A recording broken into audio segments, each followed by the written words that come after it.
хатуугаа хэлгээд энэ онцгой байдлын нөхцөл төр орж ирсэн хандийн мөнгө хаашаа орч вэ? Яагаад энийг шилэн болохгүй байгаа? 5 сараас хойш маш их мөнгө одоо орж ирсэн. Тэр мөнгөний зарцуулалтыг ил болгооч гэсэн тийм шаардлага тавьж байгаа.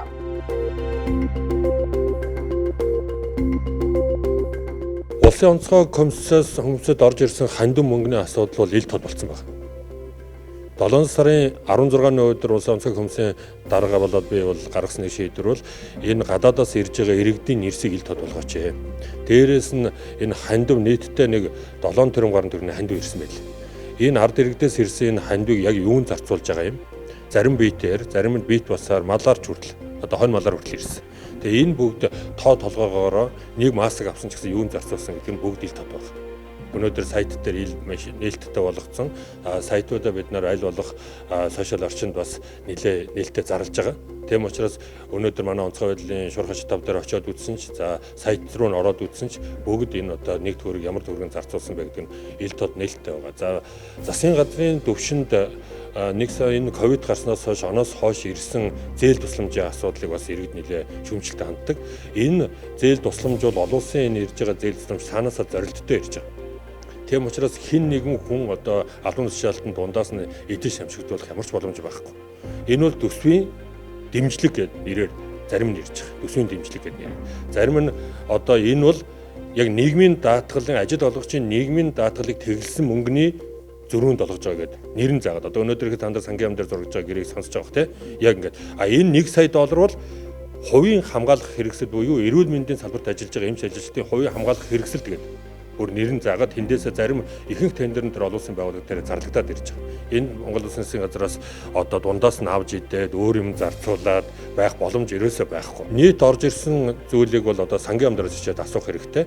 Ер нь бол яригдж байгаа мөнгөнд дүн бол 800 сая долларын асуудал яригддаг. Яг өнөөдөр орж ирээд Монгол Улсын дансанд орж ирээд явж байгаа бол 390 тэрбум төгрөг байна уу та. Энэ бас нээлттэй болсон байгаа. Одоо сангийн яамны сайтн дээр яг энэ ковидтэй холбогдуулан олон улсын байгууллагуудтай гэрээ хэлцэл хийж орж ирсэн зээл тусламжууд нэг үрчлэн юунд зарцуулж байгаа, ямар зорилготой, ямар байгууллагаас авсан гэдэг нь ил тод нээлттэй байгаа. Би бол энийг жоохон мушгин гуйлах зорилгоор л яриад байна гэж боддог. Өнөөдөр дөө Монгол улсад бол нийтдээ нэг 66 сая долларын зээл тусламж үзүүлэх шийдвэр гарсан боловч яг өнөөдөр Монгол улсад орж ирээд байгаа нь бол 20 тэрбум төгрөгийн асуудал байгаа. Тэгээ яг юунд зарцуулагдсан бэ гэдэг нь ихэнх нь бол эрүүл мэндийн салбарын техник тоног төхөөрөмж нийтийн шинтгэлд. За дээрэс нь одоо энэ салбарт ажиллаж байгаа болон хэл гайл дээр яг шууд тэр энэ цар тахлын үед COVID-19-ийн цар тахлын энэ үед шууд контактлж ажиллаж байгаа хэлийн цэрэг одоо мэрэгжлийн хяналт цагдаа цэрэг эднэрийн шууд хувийн хамгаалах хэрэгсэл ариутгал халдваргуулчлалт нь бас нэлээд хөрөнгө мөнгө зарцуулж байна. Бид нар яг тусгаарлагдж байгаа иргэдэд зориулж бол хоёр янзын одоо мөнгийг бол гадаад талдаа ярьж бас босгож байгаа. Нэг нь бол одоо бид нар нэгдсэн үндэсний байгууллагын санал тавиад байгаа 1 сая долларын одоо тусламж үзүүлэлтээр тусгаарлагдаж байгаа иргэдийг татан авахтай холбоотой. За нөгөөх нь бол тусгаарлалтанд байгаа эмэгтэйчүүдэд зориулсан вакцыг нэгдсэн үндэсний байгууллагын хүн амын сангаас бас олгосон. Өнгөрсөн 7 хоногоос бид нар тусгаарлалтанд ирж байгаа эмэгтэйчүүдэд зориулж бас тусгаарлан вакц гаргаж, эрүүл мэндийн вакц гаргаж бас тарааж байгаа. Энэ бол нийтдээ 2993 ширхэг. Эднэрийг бол тэр байгууллагууд нь тендерээр зарлаа. Тэр байгууллагууд нь өөрсдөө бэлдээд бид нар давчирч өгдөг. Тэр болохоос засгийн газар дээр хэн нэгэн одоо мэрэгчлэлт юм уу тендер зарлалдгүй хэн нэгэн хүнийг авдаггүй. Бид нар захиалгаал өгдөг. Энэ чиглэлийн янз бүрийн одоо мэдээлэл байвал манай онцгой комисс дээр юм уу надад хандаад одоо энэ нарийн мэдээллүүдийг авч болно. Яг энэ зарцуулалтын саяны миний хэлж байгаа хандивтай холбоотой.